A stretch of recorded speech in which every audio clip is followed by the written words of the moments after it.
കഥയെ ആരംഭിക്കുന്നത് ചൈനയിലെ തിരക്കേറിയ ഒരു അപ്പാർട്ട്മെന്റ് സമുച്ചയത്തിനുള്ളിൽ നിന്നുമാണ്. അവിടെ ലിയു എന്ന ഒരു ശാസ്ത്രജ്ഞൻ തന്റെ കൊച്ചുമകളായ ലിന്നിനൊപ്പം ജീവിച്ചിരുന്നു. ലിൻ വരച്ച ഒരു കോപ്സ് ഫ്ലവറിന്റെ ചിത്രം ലിയു അഭിമാനത്തോടെ നോക്കി നിന്നു. തന്റെ വളർത്തുപാമ്പിന് ഭക്ഷണം കൊടുത്ത ശേഷം തന്റെ ഗവേഷണം ഒടുവിൽ പൂർത്തിയായെന്നും പരീക്ഷണത്തിന് സജ്ജമായെന്നും അവൻ പ്രഖ്യാപിച്ചു. ഈ പരീക്ഷണം വിജയിച്ചാൽ തങ്ങൾ ഇരുവരെയും ബാധിച്ചിരിക്കുന്ന പാരമ്പര്യ ചർമ്മരോഗം ഭേദമാക്കാൻ കഴിയുമെന്നും അത് തന്റെ മക്കൾക്ക് കൂടുതൽ സന്തോഷവും ആത്മവിശ്വാസവുമുള്ള ഒരു ജീവിതം നൽകുമെന്നും അയാൾ വിശ്വസിച്ചു. ഒരു മൃഗത്തിൽ സെറം പരീക്ഷിക്കുന്നതിനു പകരം ലിയു ഒരു സാഹസിക തീരുമാനമെടുത്തു. മരുന്ന് പുരട്ടിയ ഇലയുടെ ചർമ്മത്തിന്റെ ഒരു കഷ്ണം അയാൾ സ്വന്തം മുഖത്ത് നേരിട്ട് വെച്ച് പിടിപ്പിച്ചു. ആദ്യമൊക്കെ ഫലം അത്ഭുതപ്പെടുത്തുന്നതായിരുന്നു. ആ സെറം അവന്റെ കേടായ ചർമ്മത്തെ കോശതലത്തിൽ തന്നെ പുനരുജ്ജീവിപ്പിച്ചു. മുഖത്തെ പാടുകൾ അപ്രത്യക്ഷമാകാൻ തുടങ്ങി. എന്നാൽ പിന്നീട് കാര്യങ്ങൾ കൈവിട്ടുപോയി. പുനരുജ്ജീവന കോശങ്ങൾ പെരുകിക്കൊണ്ടേയിരുന്നു. അതിന്റെ വളർച്ച നിന്നതേയില്ല. അവ അവന്റെ മുഖത്തുടനീളം പടർന്നു പന്തലിച്ചു. കണക്കുകൂട്ടലുകൾ തെറ്റിയതിനാൽ ആ സെറം അവന്റെ മുഖത്തിന്റെ ഘടനയെ തന്നെ വികൃതമാക്കി. ഒടുവിൽ അതവന്റെ മരണത്തിന് തന്നെ കാരണമാവുകയും ചെയ്തു. ആ പരീക്ഷണം അവിടെ അവസാനിച്ചു. എന്നാൽ അതിന്റെ അനന്തരഫലങ്ങൾ ആരംഭിക്കുന്നതേ ഉണ്ടായിരുന്നുള്ളൂ. ഗ്രാഫ്റ്റഡ് എന്ന ചലച്ചിത്രം തുടങ്ങുന്നത് അവിടെ നിന്നുമാണ്. 13 വർഷങ്ങൾക്ക് ശേഷം ലിൻ മിടുക്കിയായ ഒരു യുവതിയായി വളർന്നു. അവൾ ഇപ്പോഴും ആ പഴയ ചർമ്മരോഗവും പേറിയാണ് ജീവിക്കുന്നത്. എങ്കിലും പഠനത്തിൽ മിടുക്കിയായ അവൾ ന്യൂസിലാൻഡിലെ ഒരു സർവകലാശാലയിൽ പൂർണ്ണ സ്കോളർഷിപ്പോടെ പ്രവേശനം നേടി. അവൾ വിമാനത്താവളത്തിലിറങ്ങിയപ്പോ വർഷങ്ങളായി ന്യൂസിലാൻഡിൽ താമസിക്കുന്ന അവളുടെ ബന്ധുവായ ഷിയാവോ അവിടെത്തി അവളെ സ്വീകരിച്ചു. ലിന്നിന്റെ പിതാവ് ജീവിച്ചിരുന്നെങ്കിൽ അവളെയോർത്ത് അഭിമാനിക്കുമായിരുന്നു എന്ന് ഷിയാവോ പറയുകയും അവളെ വീട്ടിലേക്ക് കൂട്ടിക്കൊണ്ടുപോവുകയും ചെയ്തു. അവിടെ വെച്ച് ലിൻ തന്റെ ബന്ധുവായ ഏഞ്ചലയെ കണ്ടുമുട്ടി. ഏഞ്ചല ലിൻ ഇതുവരെ കണ്ടിട്ടുള്ള ജീവിത രീതിയിൽ നിന്ന് തികച്ചും വ്യത്യസ്തയായി ആധുനികവും സ്റ്റൈലിഷുമായ രീതിയിലായിരുന്നു ജീവിച്ചിരുന്നത്. ലിന്നിനെ മുറിയിലേക്ക് വിടുന്നതിന് മുമ്പ് തന്റെ മകൾക്കടുക്കൽ ലിന്നിൽ നിന്ന് കാര്യങ്ങൾ പഠിക്കാനും പഠനത്തിന്റെ കാര്യത്തിൽ ലിന്നിനെ പോലെ ഗൗരവം കാണിക്കാനും ഷിയാവോ മകളോട് ഓർമ്മിപ്പിച്ചു. അടുത്ത ദിവസം രാവിലെ അന്തരിച്ച തന്റെ പിതാവിന്റെ സ്മരണികയ്ക്ക് മുന്നിൽ പ്രാർത്ഥിച്ച ശേഷം ലിൻ ക്യാമ്പസിലേക്ക് പോയി. പുതിയ സ്ഥലമായതിനാൽ ക്ലാസ് റൂം കണ്ടെത്താൻ ശ്രമിക്കുന്നതിനിടയിൽ അവൾക്ക് വഴിതെറ്റി. ഭയാനകമായ രൂപമുള്ള ജോൺ എന്ന ഭവനരഹിതനായ ഒരാൾ അവൾക്ക് ശരിയായ വഴി കാണിച്ചു കൊടുത്തു. ലിൻ നന്ദി പറഞ്ഞ് വേഗത്തിൽ നടന്നുപോയി. പിന്നീട് ഒരു എഴുത്ത് പരീക്ഷ നടന്നു. പരീക്ഷയ്ക്ക് ശേഷം പോൾ എന്ന പ്രൊഫസർ ഏറ്റവും ഉയർന്ന മാർക്ക് നേടിയ 3 പേരുടെ പേരുകൾ പ്രഖ്യാപിച്ചു. അവിടത്തെ ഏറ്റവും പ്രശസ്തിയായ പെൺകുട്ടി ജസ് എന്ന വിദ്യാർത്ഥിനി 87 മാർക്കോടെ 3-ാം സ്ഥാനം നേടി. ഈവ് എന്ന സുന്ദരിയായ വിദ്യാർത്ഥിനി 92 മാർക്കോടെ 2-ാം സ്ഥാനത്തെത്തി. എങ്കിലും അവൾക്ക് ഈ മാർക്ക് കിട്ടിയതിൽ എന്തോ ഒന്ന് സംശയാസ്പദമായി നിലനിൽക്കുന്നുണ്ടായിരുന്നു. പക്ഷേ ഏവരെയും ഞെട്ടിച്ച് 100-ൽ 100 മാർക്കും നേടി ലിൻ 1-ാം സ്ഥാനത്തെത്തി. ക്ലാസ് മുഴുവൻ അത്ഭുതപ്പെട്ടു. എല്ലാവരെയും കൂടുതൽ കഠിനാധ്വാനം ചെയ്യാൻ പ്രേരിപ്പിക്കാൻ പോൾ ആ അവസരം ഉപയോഗിച്ചു. ക്ലാസ്സിന് ശേഷം പിതാവിന്റെ ഗവേഷണം തുടരാൻ ലിൻ ലബോറട്ടറിയിലേക്ക് ഒളിച്ചു കടന്നു. പോൾ അവളെ പിടികൂടിയെങ്കിലും ഒഴിവുകഴിവുകൾ പറയുന്നതിന് പകരം അവൾ പിതാവിന്റെ ഗവേഷണ ഡയറി അദ്ദേഹത്തെ കാണിക്കുകയും തന്റെ പിതാവ് അപൂർണമാക്കി വെച്ച ജോലി പൂർത്തിയാക്കാൻ ശ്രമിക്കുകയാണ് താനെന്ന് വിശദീകരിക്കുകയും ചെയ്തു. ചൈനീസ് ഭാഷയിലുള്ള കുറിപ്പുകൾ വായിക്കാൻ പോളിന് കഴിഞ്ഞില്ലെങ്കിലും ആ പ്രൊജക്ട് അവനിൽ കൗതുകമുണർത്തി. അവളുടെ ബുദ്ധിശക്തിയിൽ ആകർഷിതനായ പോൾ അവളെ തന്റെ ടീച്ചിങ് അസിസ്റ്റന്റാക്കി മാറ്റി. അന്ന് രാത്രി ഏഞ്ചല ജസ്സിനെയും ഈവിനെയും ഒരു സ്ലീപ്പ് ഓവറിനായി വീട്ടിലേക്ക് ക്ഷണിച്ചു. ലിനിന്റെ പിതാവിനായി സമർപ്പിച്ചിരുന്ന ആ സ്മരണികയെക്കുറിച്ച് ആ പെൺകുട്ടികൾക്ക് കൗതുകമുണ്ടായിരുന്നു. ലിനിന്റെ മുഖത്തെ പാടുകൾ ഒരു പാരമ്പര്യ രോഗം മൂലമാണ് എന്നറിഞ്ഞപ്പോ അവർ അത്ഭുതപ്പെടുകയും ചെയ്തു. ഏഞ്ചല അവരെ ലിനിന്റെ മുറി കാണിക്കാൻ കൊണ്ടുപോയി.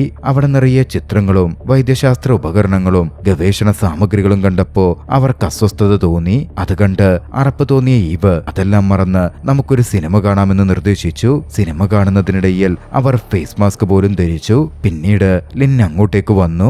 ഏഞ്ചല ഒടുവിൽ തന്റെ ബന്ധുവിനെ മറ്റുള്ളവർക്ക് പരിചയപ്പെടുത്തി. അവരുമായി അടുക്കാൻ ശ്രമിച്ച് ലിൻ ഏഞ്ചലയെയും കൂട്ടുകാരെയും ഉച്ചഭക്ഷണത്തിന് പുറത്തേക്ക് ക്ഷണിച്ചു. ചെലവ് മുഴുവൻ താനെടുത്തോളാം എന്ന് പറയുകയും ചെയ്തു. ഈവിനതിൽ താല്പര്യമില്ലായിരുന്നെങ്കിലും ഏഞ്ചല നിർബന്ധിച്ചപ്പോ അവളും കൂടെ പോയി. കുറച്ച് ചിത്രങ്ങൾ എടുത്ത ശേഷം ഒരു പരമ്പരാഗത ചൈനീസ് റെസ്റ്റോറന്റിലെ ഏറ്റവും മികച്ച വിഭവങ്ങൾ കഴിച്ചു നോക്കാൻ ലിൻ എല്ലാവരെയും പ്രോത്സാഹിപ്പിച്ചു. പാശ്ചാത്യ ഭക്ഷണ രീതി പരിചയിച്ച ജസ്സും ഈവും അതിൽ വല്ലാതെ അസ്വസ്ഥരായിരുന്നു. ലിൻ സന്തോഷത്തോടെ ഒരു ചൈനീസ് വിഭവം, ഒരു മാംസവിഭവം കഴിക്കാൻ ആരംഭിച്ചതോടെ കാര്യങ്ങൾ വഷളായി. അത് ജസ്സിനും ഈവിനും വല്ലാത്തൊരു അറപ്പുണ്ടാക്കുന്നുണ്ടായിരുന്നു. അവിടെ നിന്ന് പോകാൻ ഈവ് ശാഠ്യം പിടിച്ചു. അത് ലിനിനെ വേദനിപ്പിച്ചു. ഒടുവിൽ കഴിച്ചു തീരാത്ത ഭക്ഷണം പാക്ക് ചെയ്തെടുത്ത് ലിനിന് അവിടെ നിന്ന് ഇറങ്ങേണ്ടി വന്നു. അതിനുശേഷം ലിൻ യാദൃച്ഛികമായി ജോണിനെ കണ്ടുമുട്ടി ജോണുമായിരുന്ന് സംസാരിക്കാൻ തുടങ്ങി. തന്റെ മുഖത്തെ പാടുകളെക്കുറിച്ച് അവൾ മനസ്സു തുറന്നു. താൻ കാണാൻ അറപ്പുളവാക്കുന്നവൾ ആയതുകൊണ്ടാണ് ആളുകൾ തന്നെ ഒഴിവാക്കുന്നത് എന്നവൾ സങ്കടത്തോടെ കൂട്ടിച്ചേർത്തു. ജോൺ അവളെ ആശ്വസിപ്പിക്കാൻ ശ്രമിച്ചു. തനിക്ക് സംഭവിച്ചതുമായി താരതമ്യം ചെയ്യുമ്പോൾ അവളുടെ അവസ്ഥ നിരാശാജനകമല്ല എന്നുകൂടി അവൻ കൂട്ടിച്ചേർത്തു. ആരും ശിക്ഷിക്കപ്പെടാതെ പോയ അറിയാത്ത ഒരാളുടെ ക്രൂരമായ ആസിഡ് ആക്രമണത്തിന് താനൊരിക്കൽ ഇരയായതാണെന്നും അതോടെയാണ് തന്റെ രൂപം ഇങ്ങനെയായത് എന്നും അവൻ വെളിപ്പെടുത്തിയിരുന്നു. അപ്പോഴാണ് അതുവഴി പോൾ വന്നത്. പോൾ ലിന്നിന് വീട്ടിലേക്ക് ലിഫ്റ്റ് വാഗ്ദാനം ചെയ്തു. അവൾക്കല്പം നാണം തോന്നിയെങ്കിലും കുറച്ചു പണം ലാഭിക്കാമല്ലോ എന്നോർത്ത് അവൾ ആ ലിഫ്റ്റ് സ്വീകരിച്ചു. യാത്രക്കിടയിൽ അവളുടെ ഗവേഷണത്തിൽ തനിക്ക് യഥാർത്ഥത്തിൽ താല്പര്യമുണ്ട് എന്ന് പോൾ പറയുകയും അത് പൂർത്തിയാക്കാൻ സഹായിക്കാം എന്ന് വാഗ്ദാനം ചെയ്യുകയും ചെയ്തു. അതവളെ വളരെയധികം സന്തോഷിപ്പിച്ചു. വീട്ടിൽ തിരിച്ചെത്തിയ ലിൻ ഏഞ്ചലാരോടോ സംസാരിക്കുന്നത് കേട്ട് എന്താ സംഭവിക്കുന്നതെന്ന് മെല്ലെ എത്തി നോക്കാൻ ശ്രമിച്ചു. ഏഞ്ചല അവളെ പിടികൂടുകയും ഒളിഞ്ഞു നോക്കിയതിന് ദേഷ്യപ്പെടുകയും ചെയ്തു. ഏഞ്ചല അവളുടെ ബോയ്ഫ്രണ്ടിന്റെ ഒപ്പമായിരുന്നു. തന്നോട് അത്രയ്ക്കടുപ്പമൊന്നും കാണിക്കണ്ടെന്നും തന്റെ വ്യക്തി ജീവിതത്തിൽ ഇടപെടരുതെന്നും അവൾ ലിന്നിനോട് കൂട്ടിച്ചേർത്തു. അടുത്ത ദിവസം സെറം പൂർണ്ണമാക്കാൻ തങ്ങൾക്കൊരു അവസാന ചേരുവ കൂടി ആവശ്യമാണ് എന്ന് ലിൻ പോളിനോട് പറഞ്ഞു. അത് ശരിയായി ലഭിക്കുകയാണെങ്കിൽ ചെറിയ ചർമ്മ പ്രശ്നങ്ങൾ മുതൽ ഗുരുതരമായ പൊള്ളലുകൾ വരെ യാതൊരു ശസ്ത്രക്രിയയും കൂടാതെ ഭേദമാക്കാൻ തങ്ങളുടെ മരുന്നിന് കഴിയും എന്നവൾ വിശ്വസിച്ചു. പോൾ അത് സമ്മതിക്കുകയും മുന്നോട്ടു പോകാൻ അവളെ പ്രോത്സാഹിപ്പിക്കുകയും ചെയ്തു. എന്നാൽ ഓരോ പരീക്ഷണങ്ങളും പരാജയത്തിലാണ് അവസാനിച്ചത്. കുറെ ശ്രമങ്ങൾക്ക് ശേഷവും പുരോഗതിയില്ലാത്തത് പോളിനെ നിരാശനാക്കാൻ തുടങ്ങി. പിന്നീട് ഒരു ദിവസം ജസ്സലിനിന്റെ അടുത്തെത്തി മുമ്പ് അവളോട് പെരുമാറിയ രീതിക്ക് മാപ്പ് ചോദിച്ചു. പോൾ പോയതിനു ശേഷം ഒരുമിച്ച് വീട്ടിലേക്ക് പോകാം എന്ന് ജസ് അവളോട് പറഞ്ഞു. പോകുന്ന വഴിയിൽ വെച്ച് ലിൻ തന്റെ മുഖം മറച്ചു പിടിക്കുന്നത് ജസ് ശ്രദ്ധിക്കുകയും കൂടുതൽ ആത്മവിശ്വാസമുള്ളവളാകാനും എപ്പോഴും സ്കാർഫ് കൊണ്ട് മുഖം മൂടുന്നത് നിർത്താനും അവളെ ജസ് പ്രോത്സാഹിപ്പിക്കുകയും ചെയ്തു. അവർ സംസാരിച്ചു കൊണ്ടിരിക്കുമ്പോ ഒരു കോർപ്സ് ഫ്ലവർ പ്രദർശനത്തിന്റെ ലഘുലേഖ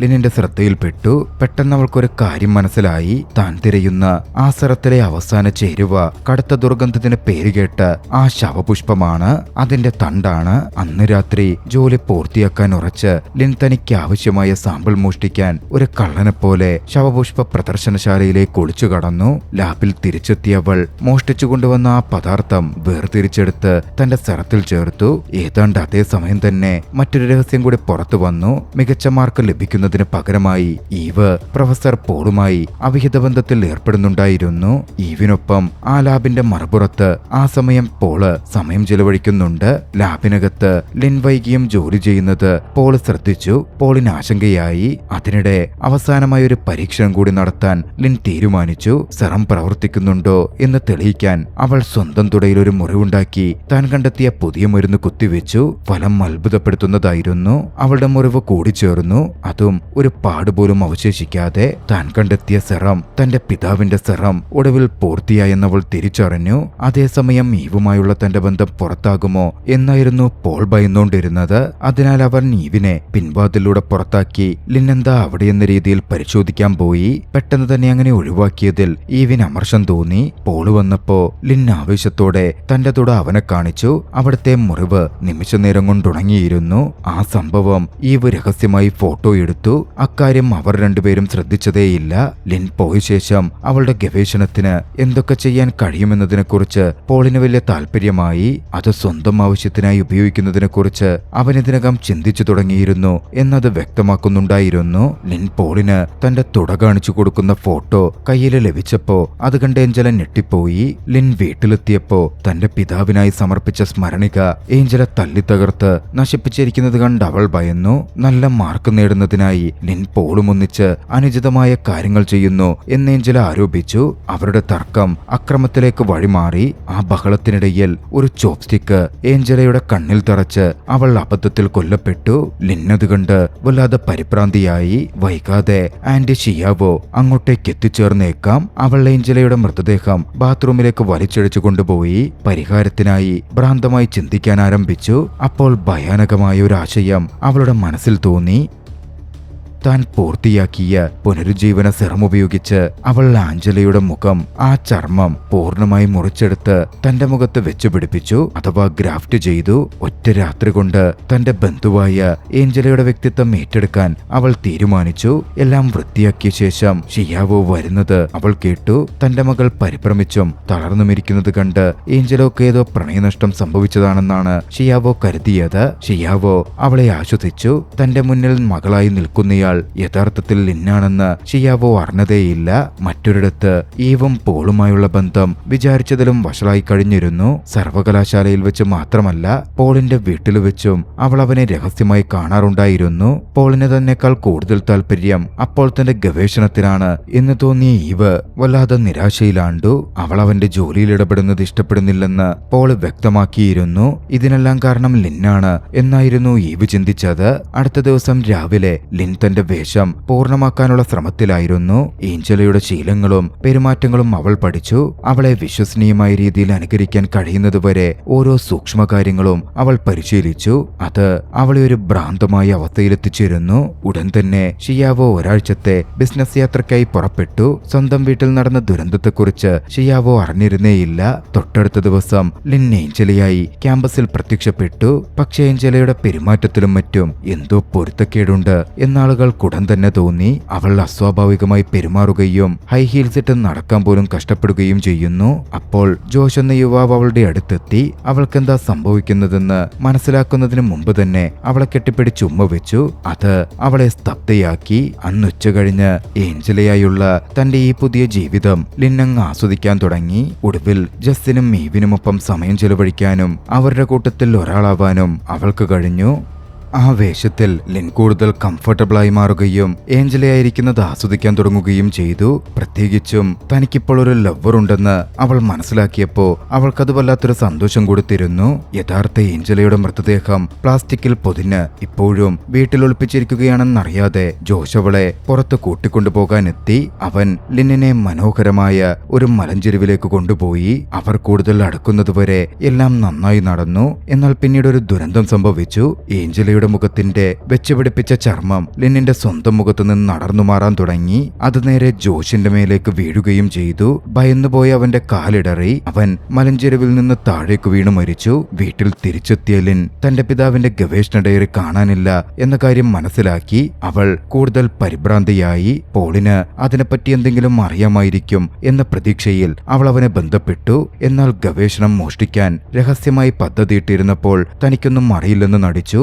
സ്വകാര്യമായി ആ ഡയറി വായിച്ചപ്പോ പഠിച്ചപ്പോ ശവപുഷ്പത്തെക്കുറിച്ചുള്ള കുറിപ്പുകൾ അവൻ കണ്ടെത്തി. അവസാന ചേരുവ ആ പൂവിന്റെ തണ്ടാണെന്ന് ഉറപ്പിക്കുകയും ചെയ്തു. ശവപ്പൂവിന്റെ തണ്ട് സംഘടിപ്പിക്കാൻ അവൻ പ്രദർശനം നടക്കുന്ന ഇടത്തേക്ക് എത്തിയപ്പോഴേക്കും അവിടുത്തെ ശവപ്പൂവ് നശിച്ചുപോയിരുന്നു. എങ്കിലും ചെടി ചീഞ്ഞു തുടങ്ങിയിരുന്നിട്ടും അവൻ തനിക്ക് ആവശ്യമായ ഭാഗം മുറിച്ചെടുത്തു. അതിനിടെ ഏഞ്ചലയുടെ മുഖം വീണ്ടും തന്റെ മുഖത്ത് വെച്ചുപിടിപ്പിക്കാൻ ലിൻ തന്റെ പക്കൽ അവശേഷിച്ച ചെറിയ സെറം ഉപയോഗിച്ചു. അന്ന് രാത്രി വൈകി ലിൻ പോളിന്റെ ഓഫീസിൽ ഒളിച്ചു കടന്ന് ഡയറിക്കായി തിരച്ചിൽ നടത്തി. അവിടെ പലതും അവൾ തല്ലി തകർത്തു. എന്നാലൊന്നും കണ്ടെത്താനായില്ല. അവൾ ഇറങ്ങാൻ തുടങ്ങുമ്പോൾ തന്നെ ഈവ് രാത്രി വൈകി ക്യാമ്പസിലെത്തുന്നത് അവൾ ശ്രദ്ധിച്ചു. അതവളിൽ സംശയമുണർത്തി. സൗഹൃദത്തോടെ പെരുമാറിക്കൊണ്ട് ലിൻ ഈവിനോട് തന്നെ വീട്ടിൽ കൊണ്ടുപോയി വിടാൻ ആവശ്യപ്പെട്ടു. യാത്രക്കിടയിൽ അവൾ ഈവിന്റെ മനോഹരമായ ചർമ്മവും സുന്ദരമായ മുഖവും സൂക്ഷ്മമായി നിരീക്ഷിച്ചു. അവളുടെ മനസ്സിൽ ഒരു അസ്വസ്ഥാജനകമായ ആശയം രൂപപ്പെടാൻ തുടങ്ങി. അവർ വീട്ടിലെത്തുമ്പോഴേക്കും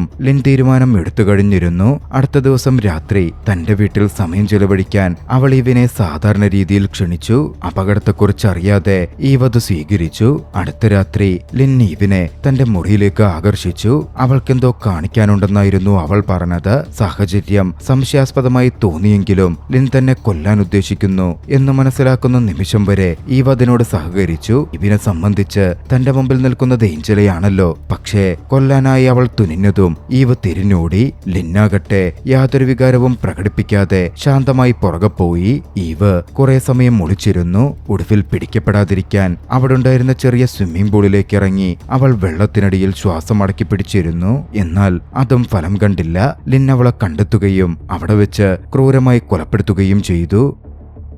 ഈവിന്റെ മിനുസമാർന്നതും പാടുകളുമില്ലാത്തതുമായ ചർമ്മം പരിശോധിച്ച ലിൻ കൂടുതൽ ഭയാനകമായ മറ്റൊരു പദ്ധതി തയ്യാറാക്കി. തവണ പോളിന്റെ വീട്ടിൽ കടന്നുകൂടാനും കാണാതായ ഡയറി വീണ്ടെടുക്കാനും ഈവിന്റെ വ്യക്തിത്വം ഉപയോഗിക്കാനായിരുന്നു അവൾ തീരുമാനിച്ചത്. പോളാണ് തന്റെ ഗവേഷണം മോഷ്ടിക്കുന്നത് എന്ന കാര്യത്തിൽ അവൾക്ക് തെല്ലും സംശയമുണ്ടായിരുന്നില്ല. അവൾ ഏഞ്ചലയുടെ അഴുകിത്തുടങ്ങിയ മുഖം, ആ ചർമ്മം തന്റെ മുഖത്തുനിന്ന് നീക്കം ചെയ്തു. ഈവിന്റെ സ്വന്തം മുഖം തന്റെ മുഖത്തോട് വെച്ചുപിടിപ്പിച്ചു. മുടി ബ്ലീച്ച് ചെയ്തു. വേഷം കൂടുതൽ വിശ്വസനീയമാക്കാൻ കളർ കോണ്ടാക്ട് ലെൻസുകൾ പോലും അവൾ ധരിച്ചു. അടുത്ത ദിവസം സർവകലാശാലയിൽ വെച്ച് ജസ് വിഷമകരമായൊരു വാർത്ത പങ്കുവച്ചു. ജോഷിനെ നഷ്ടപ്പെട്ടിരിക്കുന്നു. അവന്റെ മരണത്തിൽ പ്രധാന സംശയമുള്ള ആളായി പോലീസ് ഇപ്പോൾ ഏഞ്ചലയെ തിരയുന്നുണ്ട്. അന്വേഷണ ഉദ്യോഗസ്ഥർ കേസ് കൈകാര്യം ചെയ്യുന്നത് കണ്ട ലിൻ വല്ലാതെ പരിഭ്രാന്തിയായി പെട്ടെന്ന് അവിടുന്ന് മാറി. പിന്നീട് ക്ലാസ്സിനിടയിൽ യഥാർത്ഥത്തിൽ വേഷം മാറിയ ലിന്നായി ഈവ് പോളിന് ബന്ധത്തിന് താല്പര്യമറിയിച്ചൊരു സൂചന നൽകി. അതോടുവിൽ അവളെ വീട്ടിലേക്ക് ക്ഷണിക്കാൻ അവനെ പ്രേരിപ്പിച്ചു. അവളുടെ പദ്ധതി വിജയിച്ചു. പക്ഷേ ഡയറിക്കായി തിരച്ചിൽ നടത്താൻ പോളുമായി അടുപ്പത്തിലാകുന്നത് അവളെ അറപ്പും അപമാനവും തോന്നിക്കുന്ന ഒരനുഭവത്തിലേക്കായിരുന്നു തള്ളിവിട്ടത്. അന്ന് രാത്രി സ്വയം വെറുപ്പ് തോന്നി അവൾ തന്റെ ദേഷ്യം ഈവിന്റെ മൃതദേഹത്തോട് തീർത്തു. ഒരു ഈർച്ചവാൾ ഉപയോഗിച്ച് മൃതദേഹം അവൾ കഷ്ണങ്ങളാക്കുകയും ഈവിന്റെ മുറിച്ചുമാറ്റിയ കൈകളിലൊന്ന് തന്റെ വളർത്തുനായ്ക്ക് കഴിക്കാൻ കൊടുക്കുകയും ചെയ്തു. അതിനിടെ ചീന ശവപുഷ്പത്തിൽ നിന്നുള്ള സത്തുപയോഗിച്ച് പോൾ സ്വന്തമായി പരീക്ഷണങ്ങൾ നടത്തി. അതവന്റെ ആവേശം വർദ്ധിപ്പിച്ചു. ആ സെറം പ്രവർത്തിക്കുന്നതായി അവൻ നോക്കിക്കണ്ടു. പോളിന്റെ വിജയത്തെക്കുറിച്ച് അറിഞ്ഞപ്പോ തന്റെ പിതാവിന്റെ ഗവേഷണം അവന്റെ കൈകളിലേക്ക് കൂടുതൽ വഴുതിപ്പോകുന്നതിൽ ലിൻ രോഷാകുലയായി. ഉടൻ തന്നെ പോൾ ചില പാനീയങ്ങൾ തയ്യാറാക്കാൻ മാറി നിന്നപ്പോ ലിൻ ഡയറിക്കായി അവിടെ ഒരിടത്ത് തിരച്ചിൽ നടത്തി. അവൾക്ക് ഡയറി കിട്ടിയില്ല. എന്നാൽ പോൾ വികസിപ്പിച്ചുകൊണ്ടിരുന്ന സെറം അവൾ കണ്ടെത്തി. കൃത്യമായി ആ നിമിഷം അവളുടെ മുഖത്ത് വെച്ചുപിടിപ്പിച്ച ചർമ്മം അടർന്നു പോകാനായി തുടങ്ങിയിരുന്നു. പോൾ അത് ശ്രദ്ധിക്കുമെന്ന് ഭയന്ന് അവളൊരു കാരണം പറഞ്ഞ് നേരത്തെ ഇറങ്ങി. ഇത് പോളിന് വിചിത്രമായി തോന്നുകയും അവനിൽ സംശയമുണ്ടാക്കുകയും ചെയ്തു. വീട്ടിൽ തിരിച്ചെത്തിയ ലിൻ ഈവിന്റെ മുഖം നീക്കം ചെയ്തു. അപ്പോഴാണ് ജസ് അപ്രതീക്ഷിതമായി അവിടെ എത്തിയത്. ലിൻ വല്ലാതെ തളർന്നിരിക്കുകയായിരുന്നു. അവളെ ആ അവസ്ഥയിൽ കണ്ട് കൂട്ടുകാരി അത്ഭുതപ്പെട്ടു. അമ്മ കൊടുത്തുവിട്ട കുറച്ച് ഭക്ഷണം നൽകാനും കൂട്ടുകാരിയെ അന്വേഷിക്കാനും മാത്രമായിരുന്നു ജസ് വന്നത്. പിന്നീട് അവൾ റെഫ്രിജറേറ്റർ തുറന്നു. അതിനുള്ളിൽ കണ്ട കാഴ്ച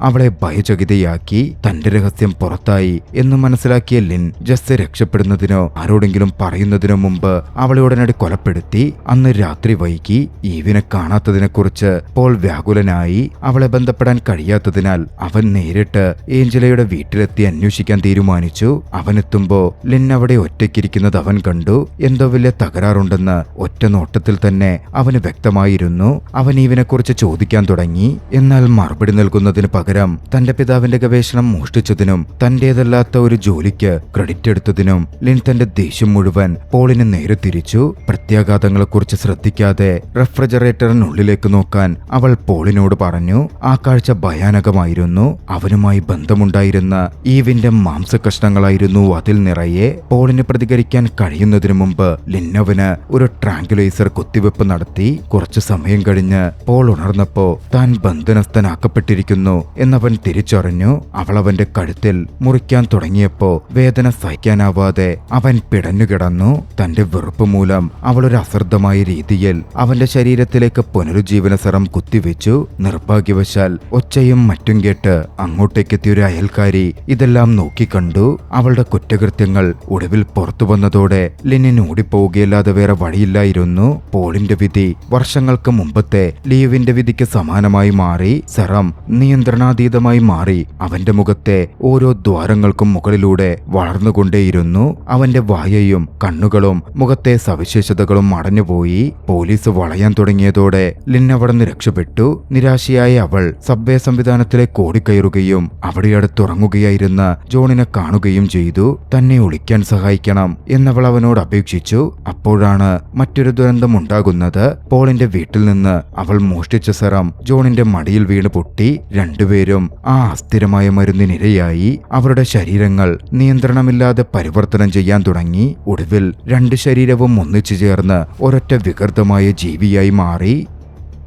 കുറെ സമയം കഴിഞ്ഞ് ആന്റി ഷിയാവോയുടെ വീട് പോലീസ് ടേപ്പ് കൊണ്ട് വളഞ്ഞ് ഒരു വലിയ കുറ്റകൃത്യ സ്ഥലമായി അന്വേഷണം ആരംഭിച്ചു. ലിൻ എവിടെ പോയെന്ന് ഉദ്യോഗസ്ഥർക്ക് അപ്പോഴും കണ്ടെത്താനായിരുന്നില്ല. യാത്ര കഴിഞ്ഞ് മടങ്ങിയെത്തി ദുരന്തത്തെക്കുറിച്ചൊക്കെ അറിഞ്ഞ ശേഷം ഷിയാവോ തന്റെ അനന്തരവൾക്കായി തീവ്രമായി തിരച്ചിൽ നടത്തി. ഒരു ഘട്ടത്തിൽ ലിന്നിനോട് സാദൃശ്യമുള്ളൊരു വിദ്യാർത്ഥിയെ കണ്ട് ലിന്നാണെന്ന് തെറ്റിദ്ധരിച്ചു പോലും അവൾ പിന്തുടർന്നു. പക്ഷേ അത് മറ്റാരോ ആയിരുന്നു. പിന്നീട് ഷിയാവോടുവിൽ ആ സത്യം കണ്ടു. ആസിഡ് ആക്രമണത്തിന് ഇരയായ ജോണുമായി കൂടിച്ചേർന്ന് പുതുതായി രൂപപ്പെട്ട ലിന്നിന്റെ ഭീകരമായ രൂപം കൂടുതൽ സുന്ദരിയാവാൻ ആഗ്രഹിച്ച് ഒടുവിൽ ഏറെ വിരൂപമായ രീതിയിലേക്ക് അവൾ എത്തിച്ചേർന്നിരിക്കുന്നു. ആ ദൃശ്യങ്ങളിൽ ചലച്ചിത്രം അവസാനിക്കുന്നു. ഗ്രാഫ്റ്റഡ് എന്ന ഈ ചലച്ചിത്രം നിങ്ങൾക്കിഷ്ടമായെങ്കിൽ വീഡിയോ ലൈക്ക് ചെയ്യുക. അഭിപ്രായങ്ങളും നിർദ്ദേശങ്ങളും കമന്റുകളിൽ രേഖപ്പെടുത്തുക. കഴിയുമെങ്കിൽ ചാനൽ സബ്സ്ക്രൈബ് ചെയ്തും കൂട്ടുകാർക്ക് ഷെയർ ചെയ്തു കൊടുത്തും ഞങ്ങളെ സപ്പോർട്ട് ചെയ്യുക. അടുത്ത എപ്പിസോഡിൽ മറ്റൊരു മികച്ച ചലച്ചിത്രവുമായി നമുക്ക് കണ്ടുമുട്ടാം. അതുവരെ ബൈ.